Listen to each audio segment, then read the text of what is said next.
And welcome, Hoosier fans, to another disappointed episode of the Assembly Call. As tonight, your Indiana Hoosiers fall on the road at Maryland, 78-75 to the Terrapins, in a game in which the Hoosiers solved the big problem coming into it. They got off to a great start, jumping out to a 9-0 lead, playing some of the best defense that we've seen this team play all season.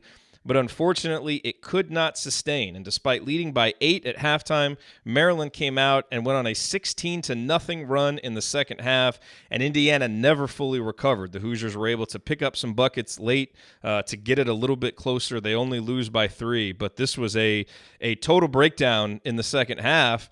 Ironic, given how Indiana's been better in second halves than they have been in first halves. Tonight, it was flipped, and Indiana loses a game that we kind of expected they were going to lose coming in because it's a tough matchup, but after the way they started, it really makes the way that the game went in the second half all that much more painful. I'm your host, Jerod Morris. I'm here with Ryan Phillips and Andy Bottoms. We are going to break it all down for you on this edition of the Assembly Call IU Postgame Show, and let's start this show the way we start every show, and that is with our Hoosier Proud banner moment. And for me, the banner moment tonight, obviously Rob Finney getting back when he checked into the game at the 15:40 mark, I think that was just a huge moment to have him back in the game, and we're going to talk about that. But the moment that I'm going to assign to the banner moment is the three-pointer that Romeo made at the 2:20 mark. He was about 5 feet behind the line.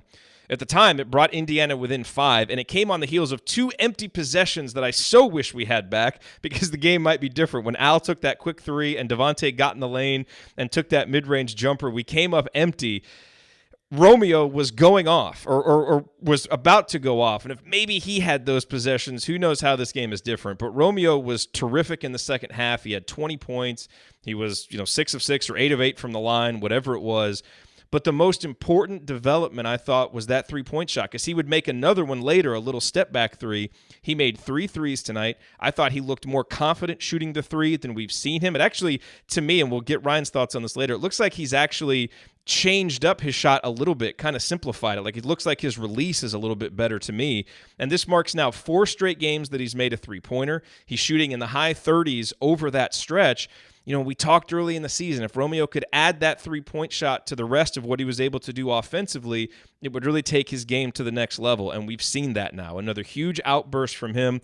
Obviously, it was too little too late, and we'll talk about that, but seeing him have one of those kind of Romeo explosions, like we know that he had in high school that we've kind of been waiting on, he was certainly good enough in the second half tonight for it to have been in a winning effort. Unfortunately, no points from the bench, the struggles on defense, the offense just wasn't enough. But seeing him do that and seeing a player that talented, it's having players that are that talented in your program that give you a chance to win banners. Now, we may not see another player as talented as Romeo for a long time, but having those kind of guys in your program is what gets you to that next level. Clearly, Indiana has one of them, and Romeo showed off all those skills tonight on the offensive end. All right, tonight's Hoosier Proud banner moment brought to you, as always, by our friends at Hoosier Proud and Home Field. At homefieldapparel.com, you will find the comfiest and most unique licensed IU apparel available anywhere. And at HoosierProud.com, you'll find great state of Indiana-themed apparel while sending 10% of your purchase to causes around Indiana like Down Syndrome of Indiana. Both brands were started by an IU grad, and all Hoosier Proud and Home Field apparel is designed and printed out of Indianapolis. And with the new year now upon us, turn back the clock by checking out Home Field's IU Crest sweatshirt, featuring an IU Crest design that dates back all the way to the year 1910, and it's printed on a fleece tri-blend crew neck that is immensely comfortable, the same material of that Bison logo sweatshirt that I have gushed about ever since I got it. It's so comfortable.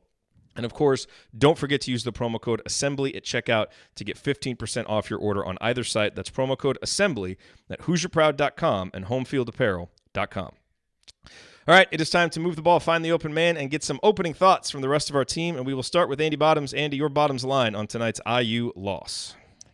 It's funny because you look at some of the stats from the game. You talked about the quick start. That was one thing that everybody, IU needs to get off to a quick start. Check, done.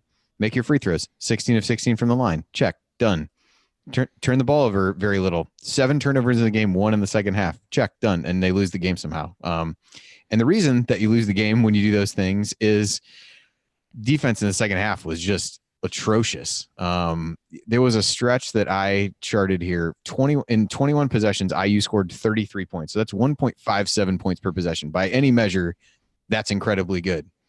They made up 0 points on Maryland during that stretch. They basically played them to a draw. You had to score 1.57 points per possession during a 21 possession stretch to just stay even in the game. And unfortunately, that came on the heels of a sequence where IU had 8 straight scoreless trips after that Juwan layup to start the second half. And that was really where the game turned, that Maryland went on a huge run. They opened up the lead, and no matter how well IU played offensively, they just couldn't get back in the game. And, they cut to the one point of Archie in the huddle where it's like every time we, to paraphrase, every time we trim down the lead, they just go right by us and score, or whatever was said. Either way, that was a nice break from listening to Tim Brando, acquaint himself, not reacquaint, acquaint himself with these teams. So just a rough night.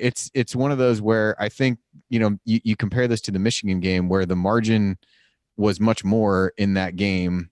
And I think somehow people walked away from that game probably feeling better than they'll walk away from a game that IU lost by 3, just because it feels like a huge missed opportunity and really puts a lot of pressure on that Nebraska game coming up on Monday. Yeah, absolutely. All right, let's go over to Ryan. Ryan, I know you've got a rant ready. Let's go. Let's hear it. Yeah, normally if we had won this game, my rant would have been completely Tim Brando based because he was god awful tonight on the broadcast. But had he never watched a game of basketball before, I don't know what was going on. He certainly had never watched. I know 2 teams he hasn't watched play basketball. I know for sure. That's what I was going to say. He certainly hadn't watched either of these teams play. I mean, here's what I have to say. A lot of people are going to laud Romeo after this game, and he should be. He's an amazing player. It was unbelievable. 28 points. He was hitting great shots at the end, making things happen. He needs to do that from the tip, and maybe not on your first possession of the game, but when things start going poorly for IU, that's when you need Romeo and you need Juwan Morgan to really step up. And they waited too long to step up. Romeo waited until there was about 6 minutes left to go, okay, I need to score. And that's not how you win games on the road. Your stars need to be stars. Juwan Morgan had 14 points and 8 rebounds tonight. That's an okay game on the stat sheet. I thought he was a complete non-factor in the second half for most of it. And the second half is where he's lived so far in this season. I realized he was facing a tough task against Bruno Fernando and Smith down low. Those are big guys who can really defend. And Morgan struggled to find his rhythm in this game. If you're just looking at the numbers, you think, okay, he had a nice night. He didn't, though. I didn't feel like this was a good Juwan Morgan performance.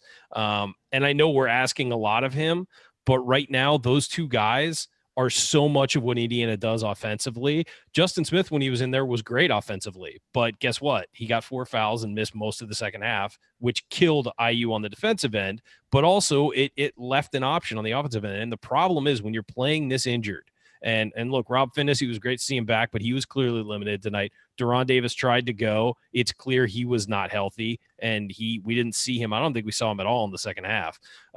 You've got guys like Fitzner and McRoberts coming off the bench who are giving you nothing. I mean, you really have no depth. And when that's the case, your stars, there's no leeway. Your stars have to be stars every night, particularly on the road. And try as they might. Look, I love Al Durham. He had some big buckets tonight. Devontae Green gave whatever he had, 15 points, no turnovers. Took some bad shots, but guess what? Somebody had to shoot at one point or another because the offense was so stunted.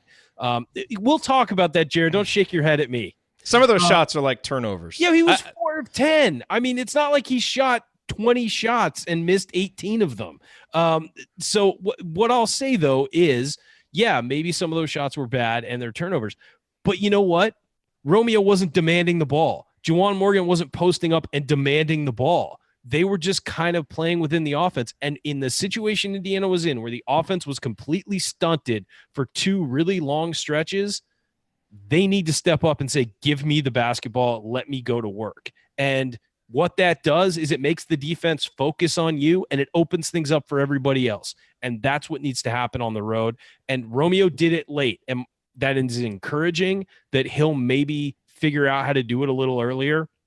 But he did it against Illinois late, and he did it against Maryland late, but it was too late in this case.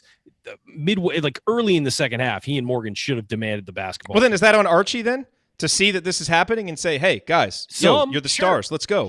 Sure. Some. Yeah. Sure.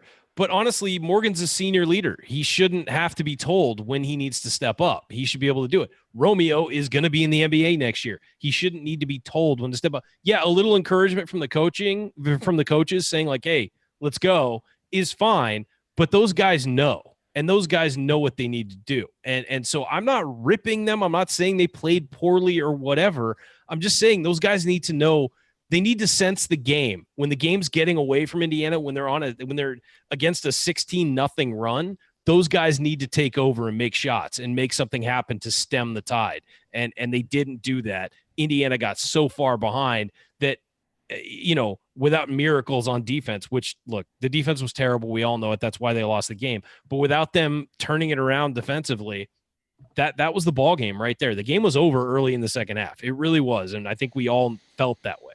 Yeah, I mean, what I would say though, hang on. So when you talk about that that's right. That's how you take over right there. So when you stars being stars. Well, so when you say that about them, so here's the stretch in the second half, the beginning. This is just the end of the possessions. I didn't write out all this, all right? But Juwan scores a layup on the first basket. Maryland scores immediately.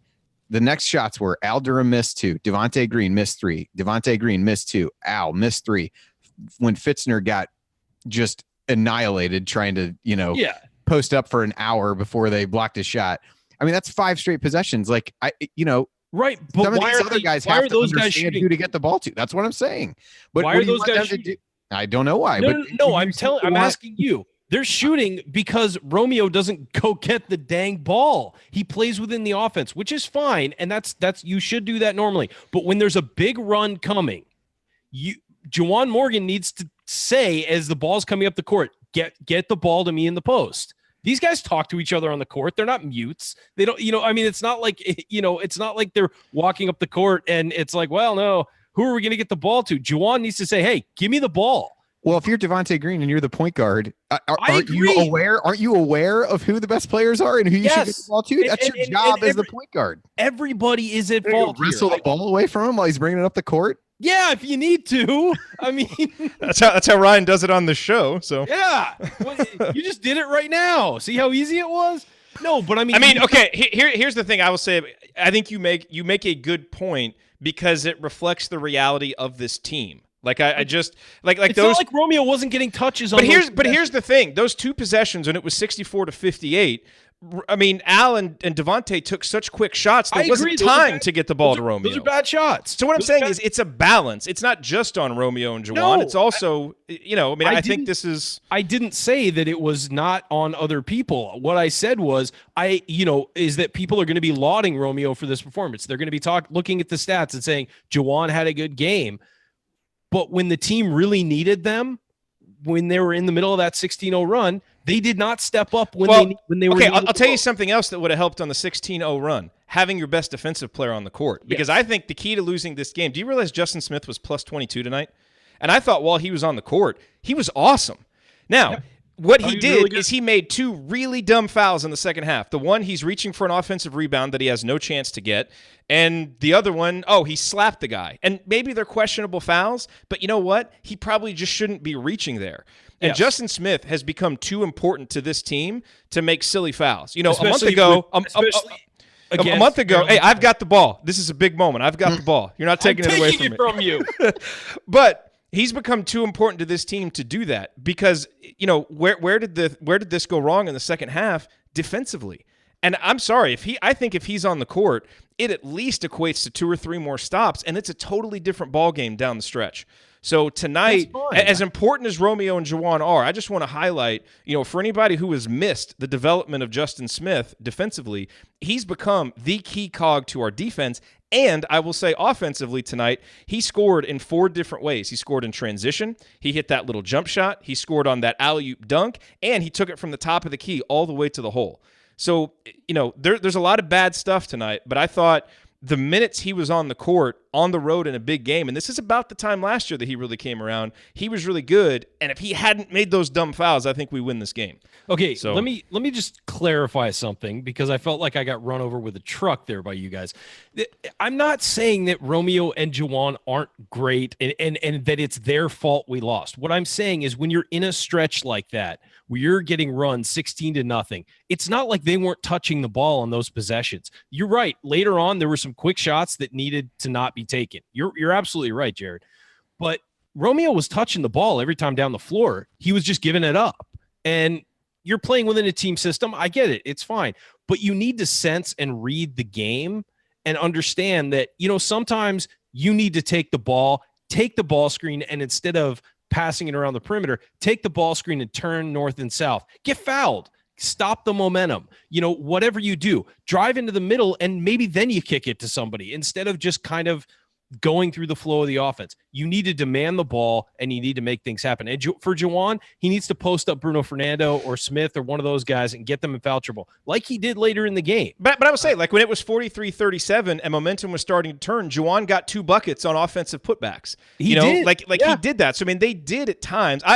I just think you're making an overly simplistic argument is what I'm saying. It needs to be consistent. I'm sorry. When you're on a 16-0 run, Jerod, your stars need to step up and do something to stem the tide. I'm sorry. They have to. I would say that about any team, not Indiana, not Romeo or Morgan or whoever. I would say that about anybody. When you're in a 16-0 run, somebody needs to do something. And who are we relying on to do things on this team? Romeo and Juwan. That's it. So that's my argument, is that in the middle of that, and look, I think another time Archie should have called it a second time out. I really do, because he called the first one. That was right, but it didn't really stop anything. He should have called the second one, and he didn't. So I'm not saying you blame these 2 guys for this loss. I'm saying everybody is to blame. It's a team game. But what I am saying is during that run, Indiana needed something.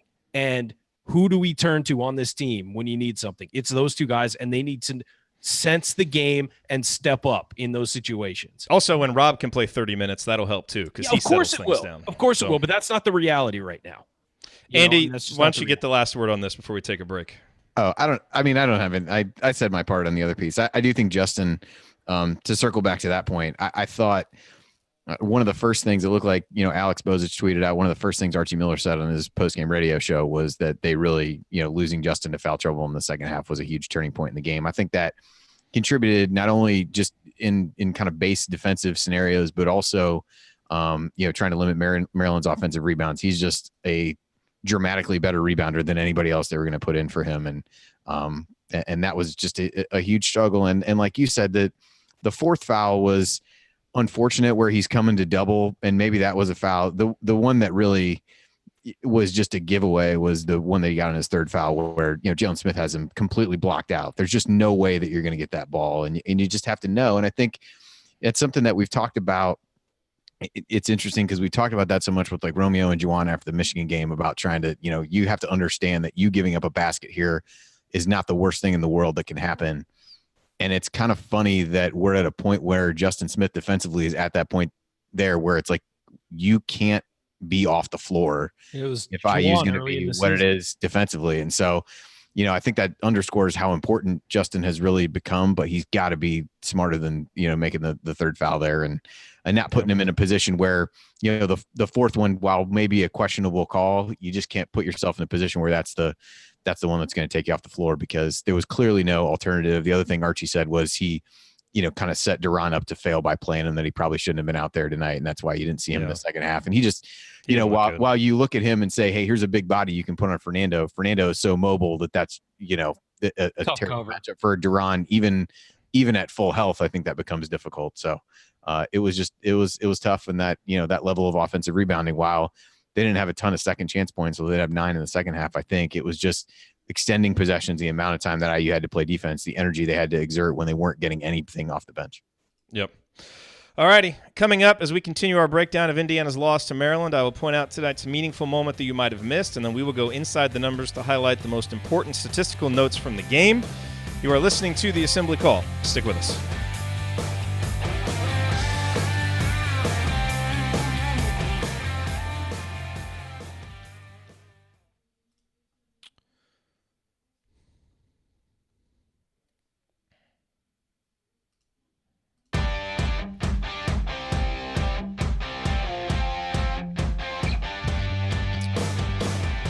You are listening to the Assembly Call IU postgame show. I'm Jerod Morris. I'm here with Andy Bottoms and Brian Phillips, and we are breaking down Indiana's 78-75 loss to Maryland at the Xfinity Center tonight. It is time now for tonight's meaningful moment that you might have missed. I've got a couple of them. I want to start with another bad stretch in the second half that didn't involve Romeo or Juwan. We talked before when it was 64-58, those two straight possessions where Al and Devontae took quick shots that preceded Romeo's explosion. Who knows how the game's different there. I'll tell you another stretch that really turned the tide. Right before the under 12-minute timeout, it was 45-44. Indiana had kind of battled back. Al Durham had hit a big three-pointer to pull Indiana within one, and then boom, IU gives up 5 straight points. On one play, Evan Fitzner bit terribly on a pump fake, and it created a rotation. Maryland threw a couple passes, got a wide-open three-pointer. They drained it. Devontae goes down on the other end, and I don't know what it is about Devontae when he gets an open lane, but he has got to be the worst at actually hitting an open layup that I've seen. I don't know what goes through his mind when it actually opens up, but he bricked a layup, and he made some shots tonight, but this was terrible. He bricked a layup. It's like he's trying to be too fancy with it. Then he doesn't get back on defense, and Cowan just goes the other way and scores. And right like that, when you felt like Indiana might be ready to get back in and at least, kind of start playing toe-to-toe, exchanging buckets, now it's 50-44. And, I don't think Indiana really got a lot closer than that until the end there. It was kind of, Maryland started nursing that, 6 to 10 point lead. Andy, what other stretches jumped out to you? Those two, when you look at the quality of the shots and then the defense on the other end, those were just backbreakers because they were moments when it felt like Indiana had a chance to get back in the game. Well, and right after the layup that you talked about, that was when Al got called for the moving screen on the dribble handoff. That Maryland was just basically their defense to those was just to run through everyone and see what would happen. Yeah, he didn't even set a screen; he just got run into. No. It was like he didn't have a chance to set a screen. No, that was it. That was in the midst of the Cowan 3 started or was right in the midst of a series where I think Maryland scored on like 8 or 9 straight possessions. I would have said had IU actually won the game, there was the other stretch that I thought about was at the end of the first half, when Archie brought Juwan back in with 2 fouls, kind of sensing the game was getting a little bit away from him, and Juwan makes a bucket inside, Al gets a 3, and then Juwan blocks a shot at the end. It really felt at the time like, IU had stemmed the tide a little bit, pushed the lead Established order. Yeah, back to 8 at halftime, and they got it up to 10 on that first play of the second half where Juwan slipped the screen and got a layup, and then everything pretty much went to hell from there. But I thought that was another, a surprise really, that he put him back in, because when he got that second foul, it was kind of like, well, he's done. But I think it was good. I think you're starting to see from him, partly depth related, a more of a willingness to put guys in with 2 fouls, and it really paid off in that stretch. Just didn't pay off in the long term. But I mean, in all honesty, when you look down the possessions here, like the stretches where IU did not score are just littered with guys other than Juwan and Romeo being the ones that used possessions or took shots or whatever the case may be. I mean, when those guys were using possessions, it was really pretty impressive offensively, but ultimately, just didn't matter because they couldn't string together enough stops on the defensive end. I mean, those guys are both using 25-26% of possessions. You look at guys like Carson Edwards and Ethan Happ, they're up in the 30s. I do think it's time for Romeo and Juwan to start using 28, 29, 30% of the possessions. I think it is. No. So you agree with me? No.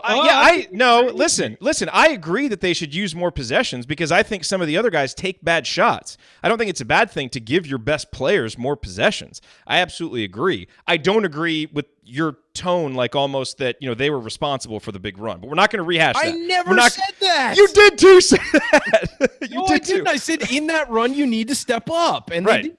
And other guys should. Okay, we're not going to get back into that.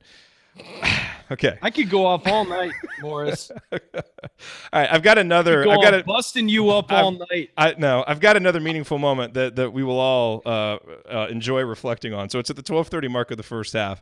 Juwan's got it on the right block, and he passes it out to Devontae on the left wing.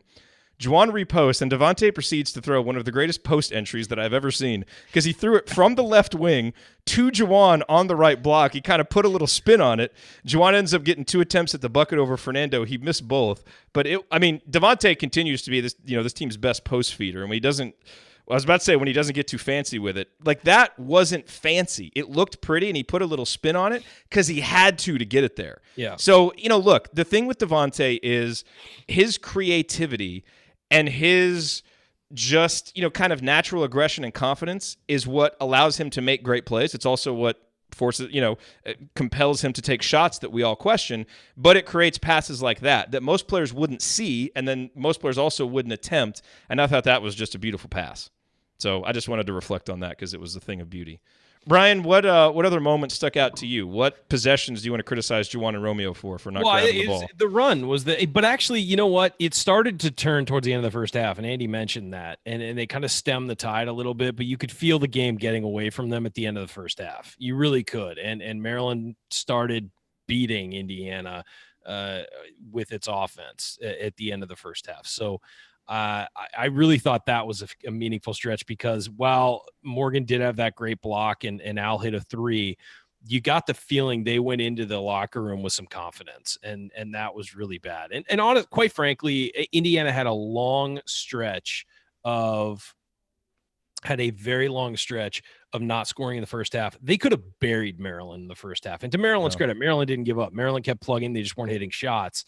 And I really think that Indiana had an opportunity to just put this game away in the first half, but didn't, and lost some opportunities. I think the adrenaline wore off of, the start of the game wore off, and everybody in the arena kind of got flat, and that really hurt Indiana because they could have absolutely put this game away early. Yeah. I'll tell you one other one that stood out, and this can lead us in, Andy, to looking at the stats. 7 seconds to go. Rob Finney makes a free throw, the first bench points of the night. So this was yet another night where Indiana just doesn't get production off the bench. Evan Fitzner doesn't score. He had one nice wide open three-pointer that was a good shot. He just missed it. Duran obviously not able to really do anything. Zach McRoberts not an offensive factor right now. So it was yet another game where the bench just isn't giving anything. And so when you look at the numbers, and Andy, you pointed out some of the other numbers that were good. The free throw numbers are really good. The turnover numbers are good. Some of those key indicators. But then you start looking at the defense, and it was a horror show, and especially on the glass. So I don't know, Andy, if you want to be the one to talk about the defensive. I feel like we should have drawn straws for who has to talk about rebounding, because it was a horror show. It was not great. I mean, the bench points up until Finney makes those shots. I mean, that's even with those shots, that's 7 bench points in the last 3 games for IU. I mean, you just can't. You can't survive that way. And the problem is that it then leads you to have to play. Juwan plays 36 minutes, and that was what's sitting out with a little bit of foul trouble. Romeo plays 34. Those guys are just gassed at various That's why we need Devontae coming off the bench, because he can score points. And in the second half, Juwan plays all 20 minutes. Romeo plays 18 of them, because you can't take those guys to the court. And part of that is Justin Smith, because then there's nobody else that you can really put in. They got to find ways to get something out of guys off the bench. I was really surprised that Clifton Moore didn't at least get a chance to play. I'm not saying he would have done well, but at least he had some. But I struggle to believe that he would have given you any less than what it felt like. That's curious, because Archie at his media availability, basically said, look for Clifton to. So I'm not sure what the thinking was there. I wonder if he'll even say in his post game that he meant to get him in. Given this season, he probably got injured in warm-ups and is out for 3 weeks. This has just been bad luck. And look, we're talking about the bench and stuff like that, and you say, like, wow, I really wish he would have done something else. What is he supposed to do? This is the point we're at, where you put Clifton Moore in a game where the defense was a sieve. Then, Fitzner was out there for what he played, like 18 minutes tonight, and is that what it was? The stats haven't updated for me. 18 minutes, and honestly, if they were going to give somebody a rest, like, he's the only guy they could throw out there. McRoberts, again, non-entity offensively, played pretty well. And we know what Zach's dealing with. So, and he's probably not going to be healthy until the season's over. I appreciate the effort and everything, but, Fitzner is just an empty jersey right now. But there's no other options except for maybe Clifton Moore. Jake Forrester, I think he would have gotten abused by those two big guys. He's coming off an injury too. Yeah, and they said he's cleared, but he's still, that doesn't mean you're 100%. And no, Clifton is the guy that I feel like of those 18 minutes has to be. And maybe they're just not confident there right now. I don't know what it is. The coaches know the team better than us, but Fitzner out there for so long. You feel bad for the guy because his confidence is just completely shot. He had a wide open 3 that he was hitting early in the year, rimmed it out, and that would have gone miles to helping his confidence. And it went in and out. It wasn't like he missed it badly. It went in and out. And that would have been really big for him, I think, to have hit that. Maybe then he's cutting a little harder because he knows he can contribute. He's doing some pick and pop stuff. I will say this though, man, I'm just kind of riffing on what I'm thinking right now. And I really think that Nebraska game is huge on Monday. It is huge. Huge.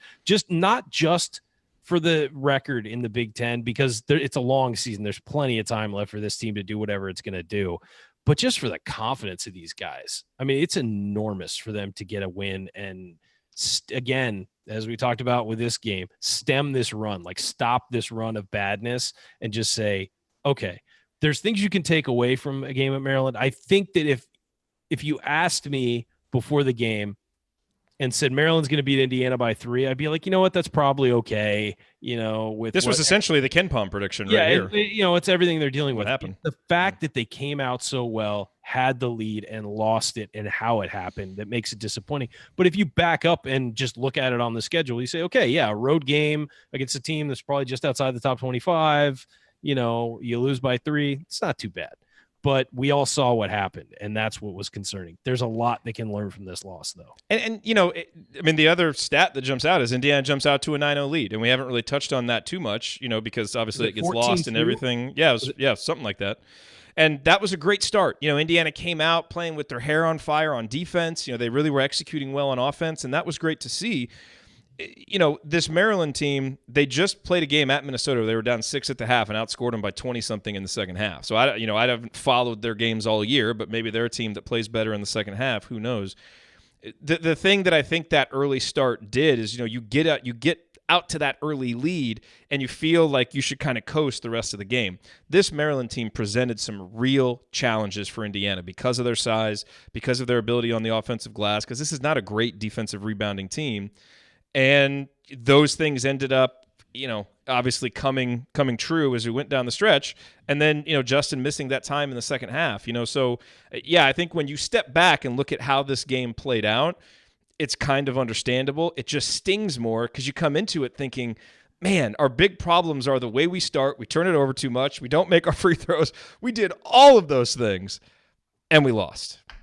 In part, because of how bad of a matchup it was, because Justin Smith was out, and just because of some really poor execution there for a long stretch in the second half. So, Andy, what else jumps out to you? Well, a couple of things. One of them goes along with what you talked about. Points in the paint. Maryland ended up winning that 36-32, but that was really lopsided in the second half. I think it was 22 to. I wrote down what it was at halftime. 22 to 16 maybe in the second half. I mean, they kind of dominated. A lot of that's offensive rebounding. They had 10 offensive rebounds in the first half, managed to not get any second chance points, 8 offensive rebounds in the second half, 9 second chance points. And I think giving up 10 offensive rebounds in the first half, but not allowing them to score any points off of it is a little bit of, smoke and mirrors, I think, to a certain extent, where IU got away with some things in the first half. But the one thing that IU also did in the first half was turn Maryland over a little bit. They had 8 turnovers in the first half and just 1 in the second half. And those would have been ways, and that was just when at the very end when Cowan was trying to dribble out that rebound at the, it was their next to last possession that they went the better part of 19 minutes before they turned the ball over, and I think that speaks to defensive intensity and the difference in that between the first half. At least IU was giving up points in some stretches, but they were able to stop runs by getting a timely turnover and things like that. In the second half, that just didn't happen, and it allowed IU to not get any get out in transition at all, as we kind of talked about on the show last night. I mean, you're busy taking the ball out of the basket every time. You're not able to really generate easy offense that way. And I thought that was, you can point to lack of depth and the toll that's taking on the guys who are playing. But the level of intensity that was really there in the first half was just not in the second half, and things snowballed really quickly. And I think, at times it felt like they thought they could outscore them, but just with a few defensive stops, it might have actually worked, quite honestly. But, you forced, Jalen Smith, he was 0 for 9, but he still had 10 rebounds and impacted the game in that way. I mean, didn't have some great, outside of Fernando, really not great shooting performances for Maryland. They only shot 41% from the floor, but they rebounded probably close to half their misses, or maybe half their misses, and just gave themselves extra possessions. And in the second half didn't give turnovers to IU. So just not being able to find avenues to get turnovers or get easy buckets for IU was a big one. And, 4 assists in the second half was it. It was a lot of only way they could really score was to kind of go one-on-one, try to get downhill and do that. But, the bench points and the rebounding to me are the numbers that really stick out from a negative perspective when you look at it that way. And just hard to get by and win a road game when you're just getting so little production out of the bench. And again, it's not just points, 2 points, 5 rebounds, 3 assists, 1 turnover and 8 fouls from the bench in those minutes. It's just not enough. Not good. Ryan, any other final stats for you? Yeah, just one last thing. I think we have to give Maryland credit too. Also, they ran some pretty good offense in the second half. I know Indiana wasn't defending well, but I think it was a combination of 2 things. Maryland put a lot of pressure on him. Fernando went off in the second. There were, some of those plays in the post where Juwan was playing him straight up, playing good defense, and you got a bigger guy, making hooks over you. You're not going to defend that. You can't. He only shot 2 free throws. I mean, we didn't put him at the line. Defended him without fouling.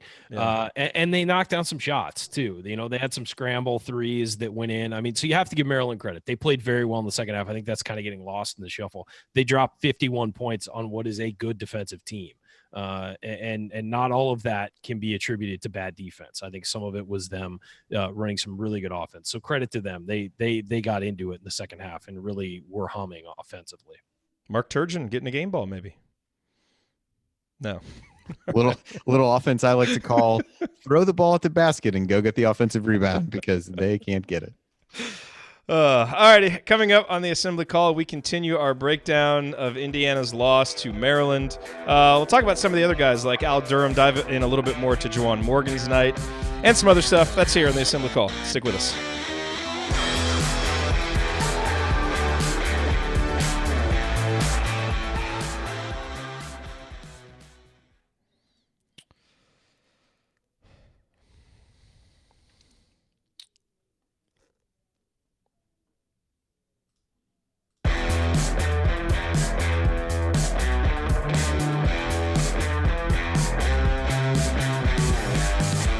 You're listening to the Assembly Call IU postgame show. Catch us live immediately following every IU basketball game, plus every Thursday night at our website, assemblycall.com. And while you're there, make sure that you sign up for the free IU Hoops email newsletter that we send out. Over 6,000 of your fellow IU fans are subscribed, and it will make you a smarter and more well-informed IU basketball fan. I'm Jerod Morris. I'm here with Ryan Phillips and Andy Bottoms, and we are breaking down Indiana's 75-73 loss to Maryland tonight. It's funny, we get to this third segment. We usually have several topics that I feel are obvious that we haven't hit. And tonight I feel like we hit a lot of them because those first 2 segments went kind of long. A lot of arguing, a lot of yelling. Yeah. So that's okay. Weeping and gnashing of teeth. I do want to talk a little bit about Al Durham because while I don't think his shot selection on that 3-pointer when it was 64-58 was good because it was too quick. And I think at that point, you've got to be patient and run a little bit of offense.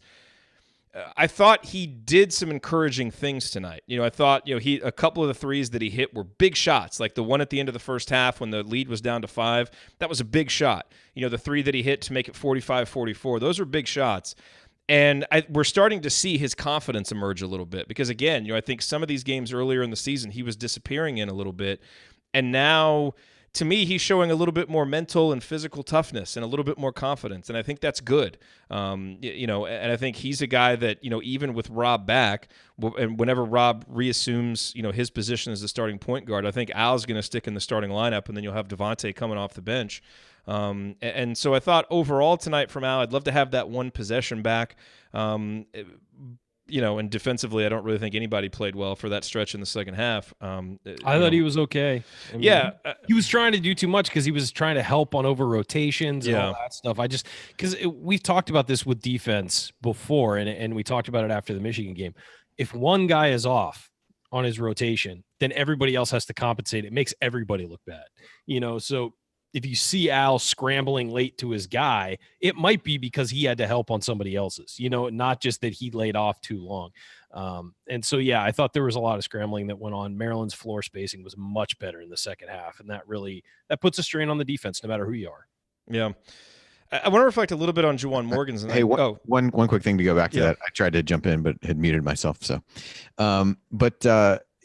I saw a huge difference in defensive rotations and the number of times it felt like IU was scrambling when Justin Smith wasn't out there. I know I feel like we're beating a dead horse, but I mean, that was his defense has become elite. Like, it just is. It was night and day different, just in terms of his awareness. If you go back, and I strongly discourage anyone from going back and watching this game, but if you hate yourself watch like the first 5 minutes, and if you hate yourself and want to do that, I mean, watch when he's on the floor, just his kind of awareness of where to be, where to go next in the rotations, and then watch a couple minutes, which is all you'll be able to stand when he's not out there.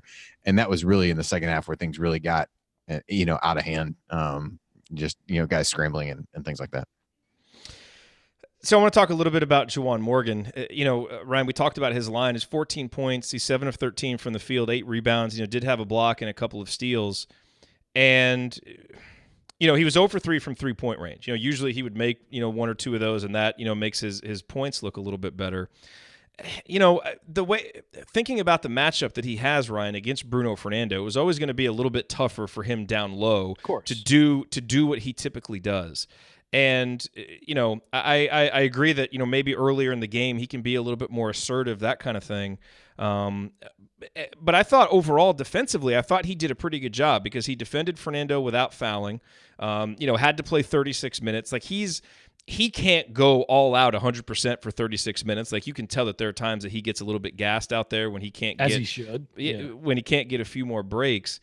So I don't know, in a matchup like this, I don't know how much more we're going to get from him if he's not making his threes, because he, down low, I mean, he had that nice scoop shot. Like, he found ways against a guy that's much bigger and stronger than him to score. This was always going to be a game, I thought, where he's probably going to get 14, 15, 16 points, and your perimeter guys have to step up and score more, which Romeo did. So, I don't know. And I guess in hindsight, I have a harder time asking more of him than what he gave tonight, given the matchup, because I thought overall he played pretty well. He did. And look, when I criticized he and Romeo earlier, again, I said their lines look fine. Like, you say you get 14, 8, an assist, 2 steals, 1 block, no turnovers out of Morgan. You're like, yeah, that's a good game. It's when you pick and choose your spots to go. And also, we have to understand that with the injuries, these guys are playing so much time. And I think also, and Andy made this point earlier, that with the offensive rebounds, these guys are having to play 60 seconds of defense at a time sometimes, or 45 seconds of defense instead of 1 shot clock. You're having to play 2 shot clocks worth of defense. And that really wears you down because you get more tired playing defense than you do offense. And so Indiana was on its heels defensively for long stretches of the second half, and even parts of the first half. They had I think they had 10 offensive rebounds in the first half too. So it really puts pressure on your key guys who are guarding their key guys. And Morgan he had the assignment of Fernando for most of the night and defended him really well, as you said, as well as he could, Yeah. And sometimes a guy like that's just bigger than you. He's going to beat you. I mean, we saw Thomas Bryant do that at Indiana for 2 years. He'd have a guy on his back and he just beat him. And no matter what you did, he's just bigger. He's longer. He's going to score. And so. And Juwan can't foul. So there's only so much he can do in that matchup. Yeah. And honestly, why would you at that point? Make the guy shoot over you and you're happy. And he did that a lot. And Fernando just happened to hit him. And then he banked in a 3 at one point, which, that was when I knew the game was over.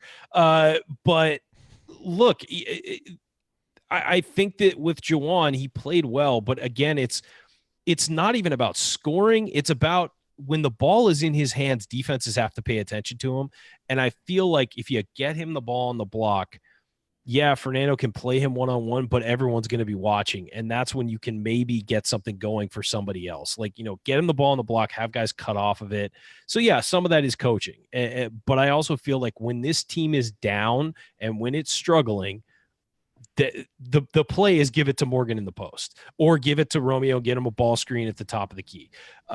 Those are the 2 things this team needs to do when it's struggling, because those are the best plays you have in your, it doesn't matter what offense you run. Those are the 2 best plays you've got in your back pocket. And I feel like those 2 guys also need to know how to communicate that to everybody else, feel the game out. They shouldn't need a timeout, to get that. They should feel the game out and say, okay, now we need to do this. So with Morgan, I just felt like he disappeared in some stretches where he could have shown up. And part of that is, again, he was matched up with a really good player, and you're going to disappear at times when that happens. But, I don't know what the solution is as far as that goes, but it was a decent game for Juwan. You can't, whine and complain about it. It was a decent game, but you feel like in certain key situations, you need a bucket from him, and you need to be able to get it no matter what the no matter what the situation is.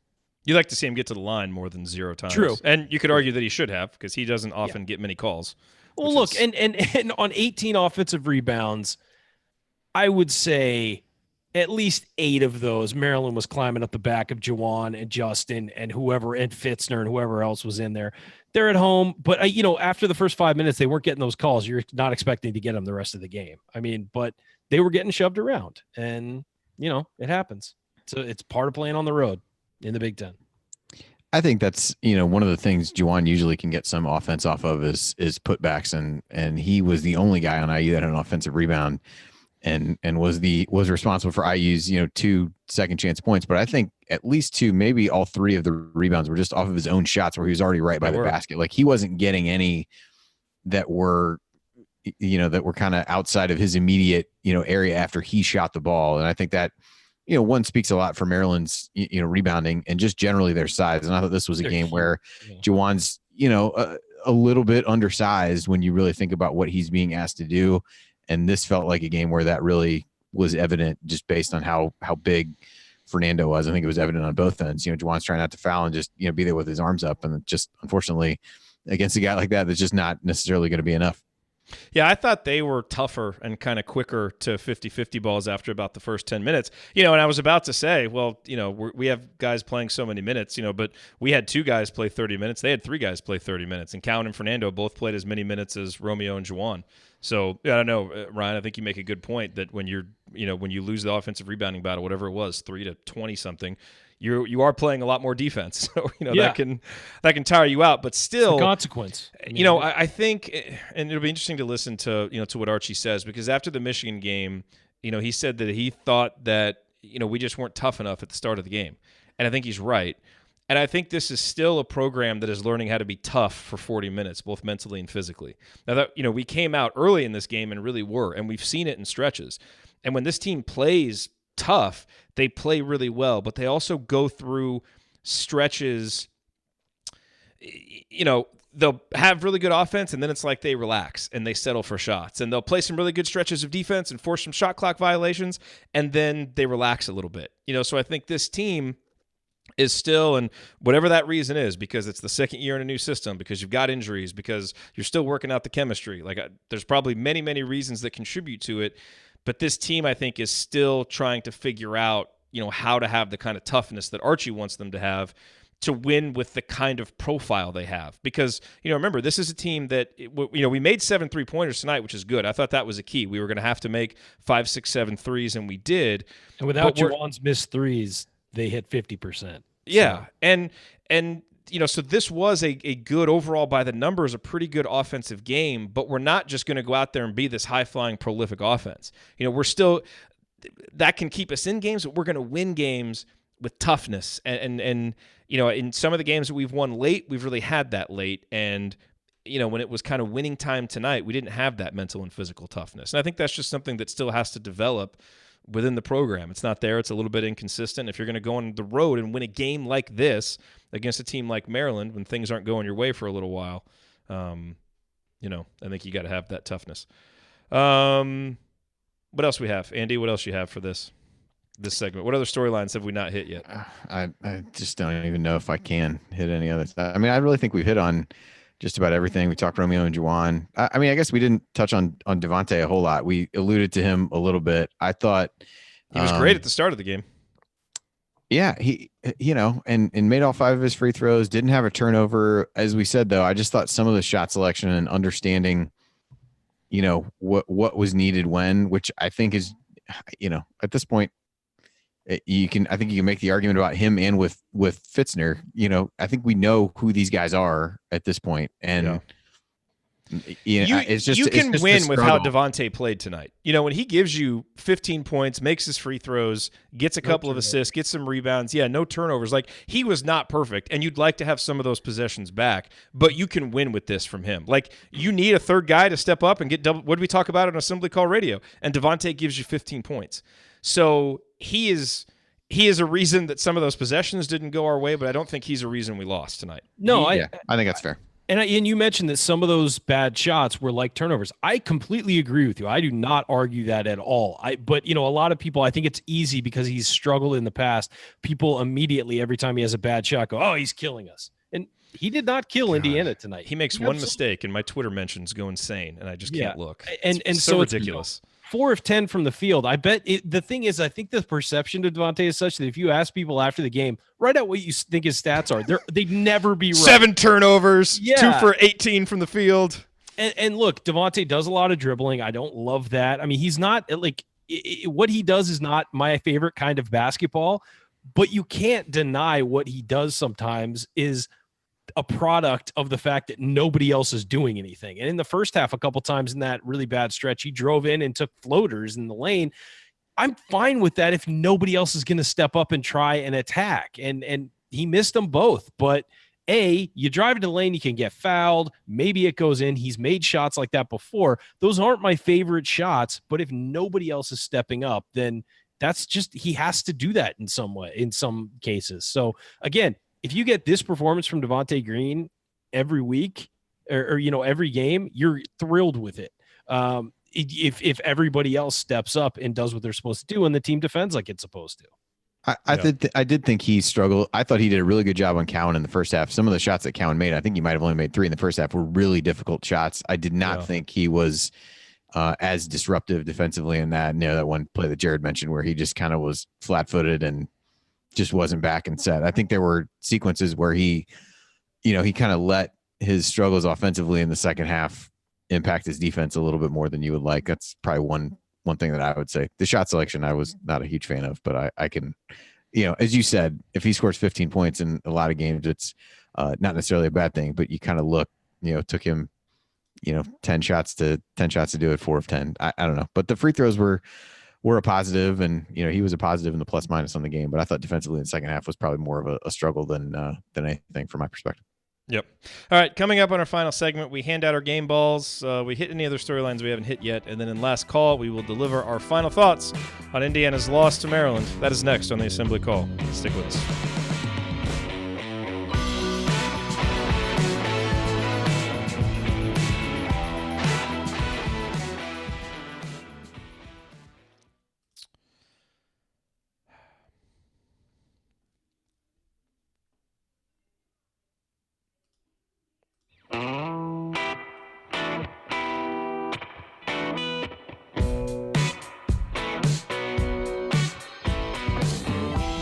You are listening to the Assembly Call IU postgame show. I am Jerod Morris. I'm here with Andy Bottoms and Ryan Phillips, and we are wrapping up our breakdown of Indiana's 78-75 loss to Maryland tonight.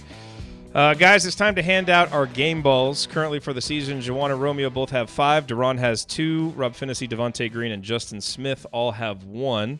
Ryan, let's go to you first. Who gets your game ball tonight? It's Romeo. I think pretty solidly. I think that, I have my critiques of his game and how he played. Nobody even said anything. You're so sensitive before you're looking at it out. I can see you, right? It's the internet is a magical thing, and I can actually see you. I didn't know I was judging you out loud, but apparently I was. So. Yeah, definitely. It was your eyes, Andy. Definitely those accusatory eyes I get from Bottoms all the time. No, I would say that I have some critiques of like when he picked his spots, but the thing is, he's the best player on the floor every time he steps on it. But he doesn't always look like it. Sometimes Juwan Morgan will look like the best player on the floor. Sometimes it's, Jordan Poole from Michigan or whatever in stretches. Tonight, he was the best player on the floor for 2/3 of the game, I thought. And that stretch late in the second half where he took over was stunning. I mean, it was absolutely stunning. And that showed you the kind of player he is and why, a lot of people have said, like, why is this guy going to be a lottery pick? Like, I haven't seen that from him. That was who and not IU fans, by the way, just like people who have watched one game or something. That showed you right there. I mean, that was vintage Kobe Bryant takeover stuff, and it was brilliant. And so yeah, I think that I'd like to see more stretches like that because Romeo is a team player and he plays a lot within the offense. But that was really stellar. And when he is feeling it, he needs to just go. Sometimes the best thing you can do for your team is to go and be that guy. Andy, who gets your game ball? It was Romeo for me. I mean, I don't know. You want to give somebody honorable mention? I mean, I'm going Romeo too, but I'm going to give somebody honorable mention. No, I won't. No, I'm just kidding. I mean, Andy's feisty tonight. No, I'm just kidding. I mean, if I had to give somebody honorable mention, I guess I would battle with. I guess I would say Justin Smith, just because he was, there was such a difference when he was on the floor and off. But yeah, I mean, it was Romeo when, really kept the game from getting completely out of hand and almost single-handedly brought it back. I think at one point he had scored 20 of 24 for IU or something of that nature, and 12 in a row at one point. So yeah, it was an impressive stretch, and just showed what a good scorer he was. Yeah, I mean, Romeo is the clear choice for game ball. There's no question about it. It's one of those things, like, I want to, give it to Justin Smith because his defense was so good and we were so much better when he was on the court. But then, his own fouls took him off the court. So, I mean, that's his own problem. Some honorable mention to Juwan Morgan too. And, a little mini game ball to Rob Finney for getting back on the court. That was awesome. We kind of heard, a rumor, a little bit before the game, like maybe he's going to, be out there. Maybe he's going to be able to play. And, sure enough, he was. And that was just awesome to see him back out there. He played 17 minutes, which is actually a lot more minutes than I thought he would. And I thought it was interesting that Archie, kind of managed his minutes, but had him in there at the end of the game. He wanted Rob in there at the end of the game. And so I think, hopefully he's able to, maybe get up to 25 minutes or something against Nebraska, because he makes such a big difference for this team. And so just having him out there was really big. And to me, I thought that might have been part of the reason why this team came out and started so well is, it's been such a thin bench for a while. When you hear before the game, hey, Rob's back and, Duran's going to be available to play and Jake's back. To me, I kind of thought maybe the starters were like, hey, let's go out balls to the walls here at the start of this game because we've got a bench behind us. Now, it was certainly a mental boost. Yeah, the game flow did not end up going that way because, the guys who play a lot of minutes still had to play a lot of minutes. Although, Al and Devontae were able to obviously, get more rest with Rob out there. But I think that's big. And while Indiana wasn't able to carry that momentum into a victory tonight, hopefully it helps to lead to some momentum for Monday night for what I expect to be an awesome crowd at Simon Scott Assembly Hall. It's a big game. Nebraska's a good team, but Indiana, this game against Maryland should have won this game, right? They're, it's an even team. They're at home. They won this game. This game Monday night, Indiana should win this game. Pretty evenly matched teams, but you're at home. You've got to have it. Nebraska is not as tough of a matchup for Indiana as Maryland is. And maybe we'll just take a couple minutes here, Andy, because we're not going to have a ton of time to preview Nebraska because it's a quick turnaround on Monday. Whereas I thought Maryland really presented some specific problems, Nebraska, while good, I don't think presents the same kind of mismatch challenges. Yeah. Or maybe I'm wrong. I don't know. They're an interesting team to me. They rely a lot on, kind of the main four guys that everybody talked about with them coming back, with three seniors and a junior and, James Palmer, Glenn Watson, Isaac Copeland, and Isaiah Roby. I mean, those are the guys using the vast majority of their possession. So they're really, really reliant on those guys. And so in some ways it's a team, they certainly have other guys that they're playing. But their roster from a production standpoint is pretty top heavy, I guess, not all that unlike, what we've seen from IU. So I think if you can find ways to, get one or two of those guys in some foul trouble, I think that becomes incredibly important. Palmer's really the guy who makes it go for them. He was one that I was a little bit, and maybe I just didn't watch them enough last year, but when he, I think, made first team all Big Ten or something like that. Last year I was surprised. But in watching him play a little bit this year, I mean, he really does do a lot for them. So, luckily their offensive rebounding percentage numbers are not off the charts. So that'll probably be a welcome sight for everybody, but they're a team that's, really good offensively. And so when you look at their efficiency numbers, they're ranked, right now, as I'm looking on KenPom, 10th in adjusted offensive efficiency. And for a team that just gave up 51 points in the second half, I don't know that is quite the elixir for what ails IU at this point, but I do think being able to get back home with the students there will be important. And Nebraska has not necessarily played well in road games so far. Have lost at Minnesota, at Maryland, at Iowa.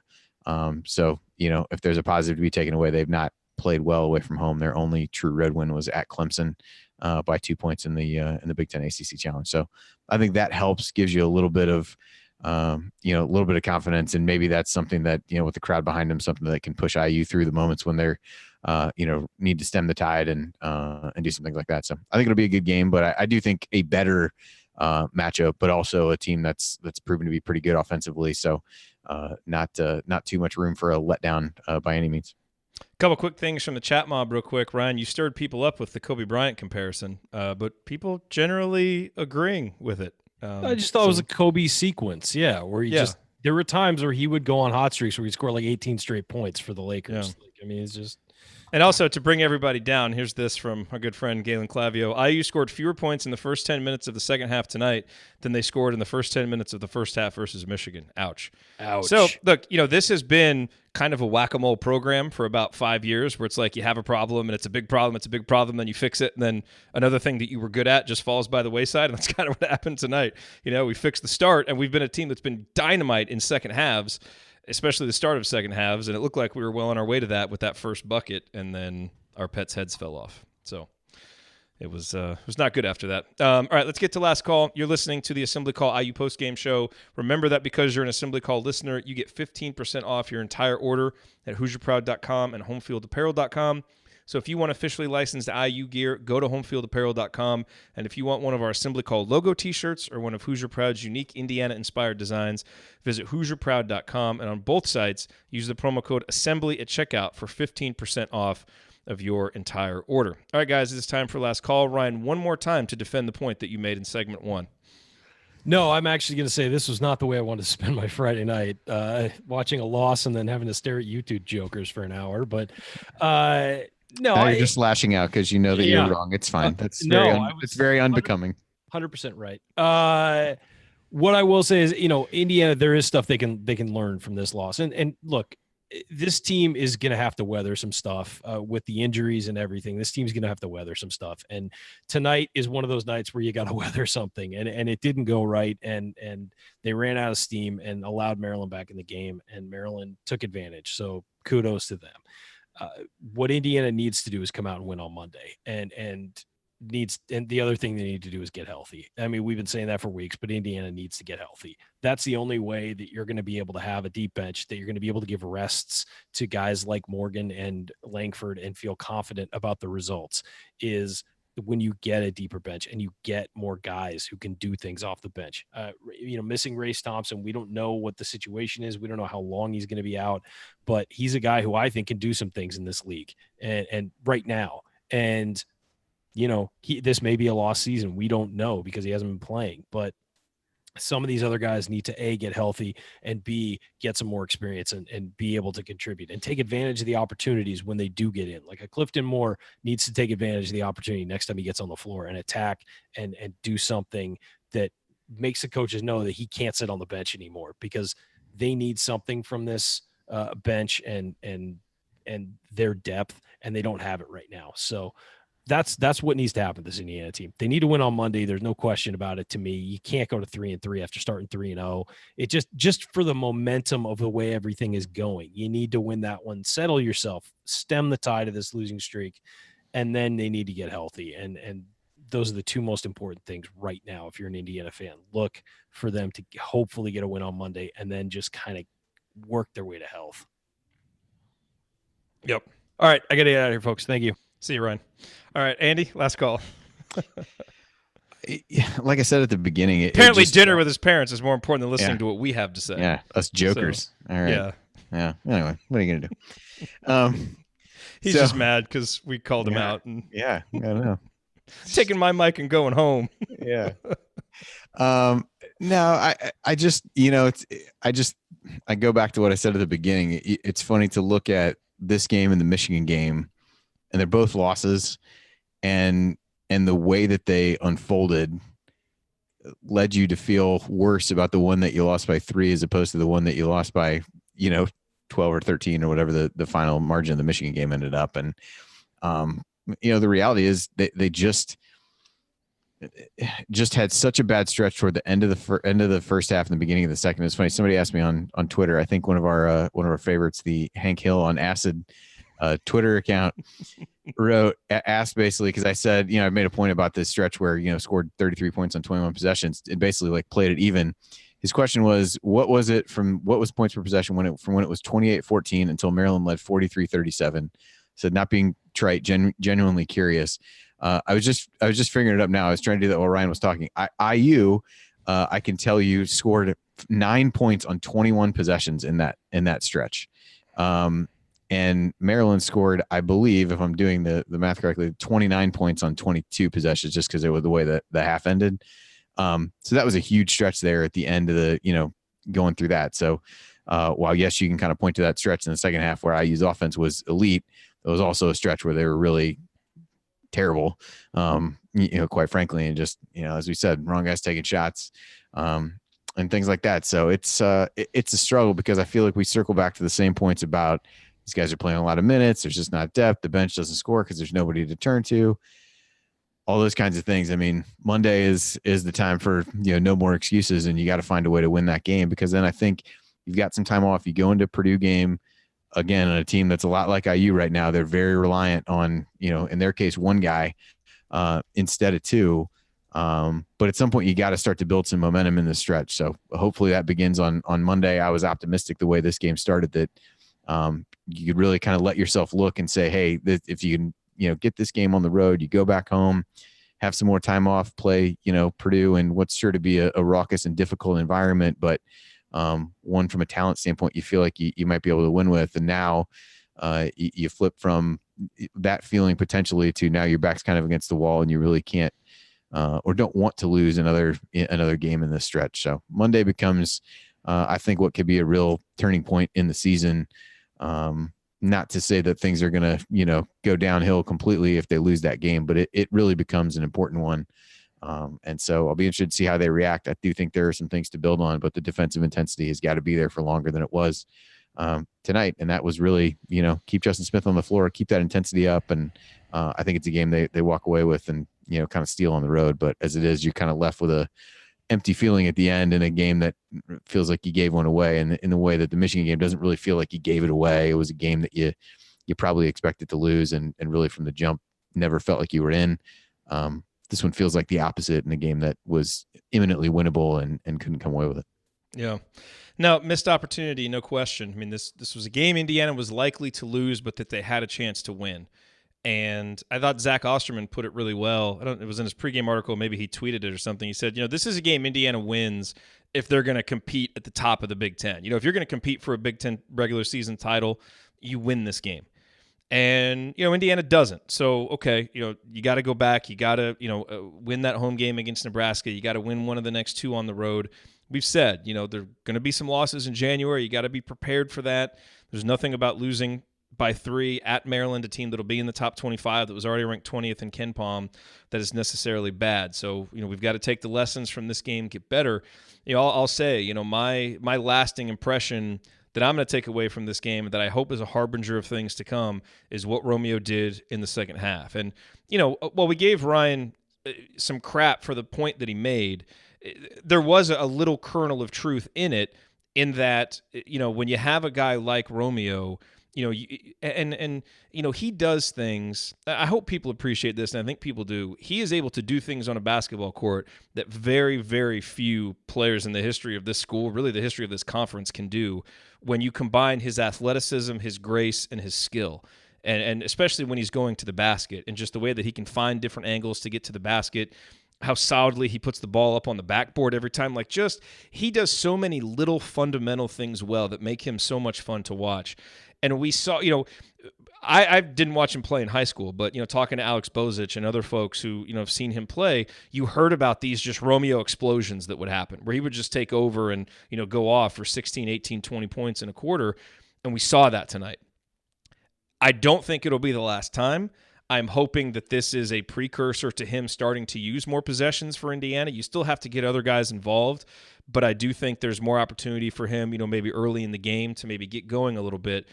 But the confidence that he seems to have now in his three-point shot, the confidence that he seems to have calling for ball screens, taking the ball and just going and getting a bucket, that's huge, because this team is going to need its stars to be stars on a night-in, night-out basis to win. It wasn't enough to win tonight, but that wasn't on Romeo. He was terrific. And if this is a harbinger of what we're going to see from him down the stretch, not only is he going to be a runaway Big Ten freshman of the year and, be an All-American, but he's going to be able to lead Indiana to some wins that they otherwise might not get. Didn't happen tonight, but I think as we move forward with the schedule and the guys get healthier and Justin Smith doesn't make fouls, you make up those 3 or 4 points, and what Romeo did tonight is enough to get you that big win on the road. Team isn't quite there yet, but I think they're going to get there in the future. So keep the faith. This was a rough loss, but I still think much, much brighter days are in the future for this team. All right, that will do it for us on this edition of the Assembly Call IU Postgame Show. If you want to see us do the show live and be part of the live chat, make sure that you subscribe to our YouTube channel, youtube.com/assemblycall. You can also subscribe to our podcast by searching for Assembly Call wherever you listen to podcasts. And don't forget to go to assemblycall.com or text IU to 66866 to join our free email newsletter. Thank you for listening. We'll be back on Monday. We will have Banner Monday right before the Nebraska game, so come hang out with us then. Until then, keep your elbows in and your eyes on the rim, and go Hoosiers. Thank everybody for coming out. All right, I got to get out of here, folks. Thank you. Well, I got to use that drop twice tonight. Well, there you go. It was funny. People in the chat were like, wait, was that a drop? When I did it earlier when he was here. Yeah, sometimes you never know. Fun anecdote to end with. So they talk about the Wisconsin-Purdue game coming up after IU, and Hannah's sitting next to me, and they must have been showing. I wasn't even really paying attention. I was looking at something else, and they must have shown Ethan Happ and talked about him being a senior. And she's like, "Wasn't he a senior last year?" I was like, "Yes." Welcome to Big Ten fandom, yes. Where you think this guy has been a senior for the last 2 to 3 years. And sure as hell, he only is right now. So yes, good. I was like, "Yep, well, you've got it all figured out." Mm-hmm. It's inexplicable that he's still there. We all get it, but yeah. That is, I feel like that's what people are going to be saying about Rob Finney when he's a senior. Because, you got to play a lot. Well, I guess Happ didn't play a lot of minutes as a freshman, though. I was going to say, it's usually a guy who... I think he redshirted, and then he did play quite a bit when he was a redshirt. Did he? I want to say that. I might be. I mean, wrong. He's just such a focal point of their team that even just 2 years of Happ would feel like 4 years of a regular player because he's got his hands on the damn ball so often. Yeah. Especially for a big man. By the way, someone asked if I got a drop of you calling someone or asking who's the third banana yesterday. Yeah. Do you remember when that came? I don't remember. I think he said he's going to find it. Email me. I have no idea. Who was that? It was probably in the third segment somewhere, right? I mean, probably. If we were talking about that there. Happ played 70% of available minutes as a freshman. Wow, I did not realize that. Okay, that's crazy. Yeah, what a jerk. Other thing I looked up, they were showing that at the bottom, I don't know what I'm sure there's a way to find this out, but on KenPom, when you look at the box score, it has the referees at the bottom, and they have ranking. I don't know if it's rankings. I'm not sure what it actually means. My only guess is that it's based on when you pull it up, they have a thrill score next to each one, kind of like he does for the games. Bo Borowski is ranked second. I don't know second in what. I mean, I could think of a lot of things, but then it goes through and basically shows what games he's worked. It is just absurd. The travel that these guys have and the frequency with which they work. It was starting last Saturday. He was in Tucson, Arizona. Sunday did the USC game in California. Took Monday off because there were basically no games that he could screw up that day. Then Tuesday goes to Colorado State, does Colorado State Air Force. Wednesday, working his way back in his tour of the Midwest to the Creighton Marquette game.